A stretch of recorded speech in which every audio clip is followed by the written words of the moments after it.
an entire region embraces the world's oldest annual marathon. For Boston, it's a kind of local heroism, a ritual rooted in strength and community. You run through every town, and each town is very proud of being a part of the marathon. I've run the Boston Marathon 3 times. Random strangers come up and they want to shake your hand or they pat you on the back. You know, you feel like you should be on a Wheaties box or something. It's very exciting. I've been coming up to the Boston Marathon for several years now as sort of a tradition with a group of friends. It's a really exciting day for Boston and for New England. I played 10 years in the NFL. 5 of my best and great years were here playing for the New England Patriots. We love the area. My wife and I were adopted Bostonians now. So to come out here and support the runners, it's a pretty amazing feeling. There's a lot of people, a lot of supporters. All the bars and restaurants open up early. People celebrate early all along the finish line. It's a beautiful day. When I woke up the morning of, I was sure that it was going to be a perfect day for marathoning. The weather was perfect, the fans were everything was perfect. If someone had said to me, you're going to be running the Boston Marathon in 2013, I would have thought they were absolutely crazy. When I realized I was going to be one of the first little people to run the marathon, I then looked around and I saw every person there, all with their own challenge that they were dealing with, not just the physically challenged people.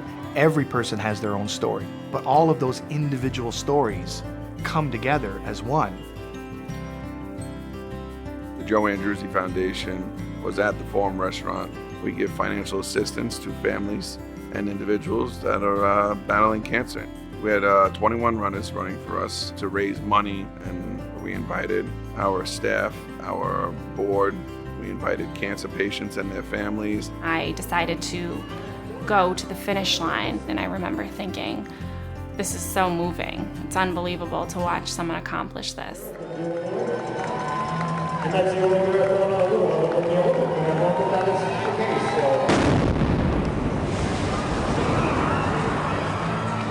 It happened all very, very quickly. I went right to the ground. And I saw smoke in the air and people, running. And before I had a chance to react, the second bomb went off.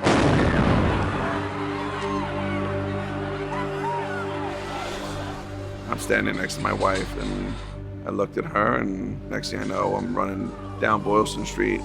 I was just screaming, get me out of here, when I realized I couldn't actually get out. My calf was, for lack of a better way to describe it, blown off.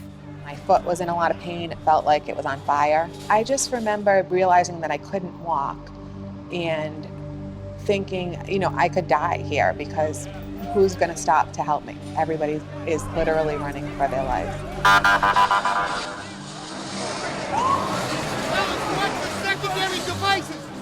My wife pointed out 3 little girls trying to carry a woman on their back, and they were struggling. And I ran over, and it's just instincts, and you don't think, you just do. And I said, let me help, and I scooped her up. I definitely knew that it was a possibility that I wouldn't make it to the hospital. I was losing a good amount of blood. I was put into the ambulance. I can remember the ambulance driver screaming, make a hole, because there was just so much chaos in the area. On the last stretch, I remembered hearing a lot of sirens. I saw my friend running back towards me. She said, the race is over. There have been explosions at the finish line. I just wanted to get to where my wife and son were. So I called them. I said, don't wait for me. Just get yourself home. I crossed the finish line about an hour before I heard there was an explosion, so I asked my wife to drive me to the hospital. I made it back to Forum, and that's when it hit me, that the bomb was right out front, and heart dropped. And I looked down, there's blood out the back door. Not knowing whose it is, and scary. We had kids here, other patients that were sitting out front, and it was just an eerie feeling. I arrived at the hospital and immediately went into surgery. To have to flip that switch and make this instantaneous transition from being an athlete and a runner to a surgeon can be challenging, and it certainly was. I went into surgery. In that surgery, they attempted to close the wound, but it wouldn't close because it was so big. I lost about 25 to 30% of my right calf. I had had 3 surgeries, and during that time, the doctors were assessing whether or not they could save my left leg. And by the 3rd one, they had recommended that I have the leg amputated. There's just something horribly ironic about amputating limbs of people injured at a marathon.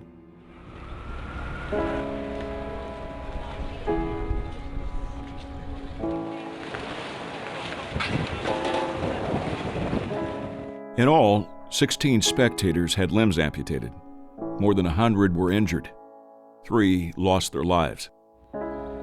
When the race was halted, more than 5,000 runners were stopped just shy of the finish line. The day after, when I went back to Boston, they gave us the finisher's medal for the marathon. And the lady there went to go put it on my head, and I said, no, I don't want to wear it. And she said, why not? And I said, I haven't finished the marathon.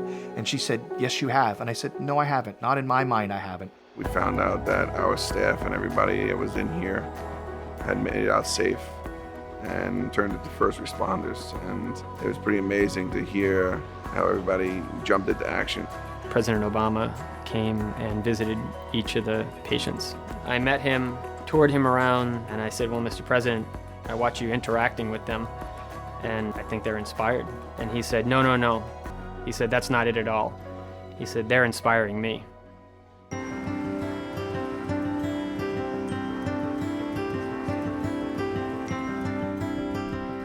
I've been extremely hesitant about showing my calf injury. Initially, I thought, I want to wait till it's 100% better, but that's not how life works. The beauty in it is the steps along the way. It kind of shows your strength. I was very focused on getting my life back to the way it was before the bombing. The only way I was going to do that was to be able to learn how to walk on a prosthetic limb. I can't walk as long or as far distances as I used to, but I'm making progress, and it won't always be this difficult. It was really important for me to go back and complete the race. For my son, it was important to have him see me finish what I set out to do. So when I crossed the finish line, he took out the medal, and I knelt down and he put it over my head and on my shoulders, and I just immediately lost it.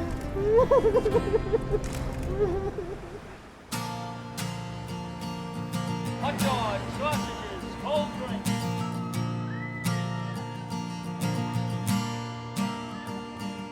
Shaken, but not broken, the New England community united in support of the survivors. And a rallying cry was born. Boston Strong. The city of Boston has been incredibly supportive to the people who were injured. You really saw Boston come together as a city. I am planning on going to the marathon next year. I think people want to see the city move on. I would like to move on as well.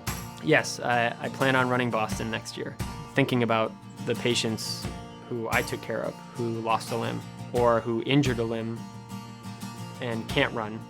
I do plan to run the Boston Marathon in 2014.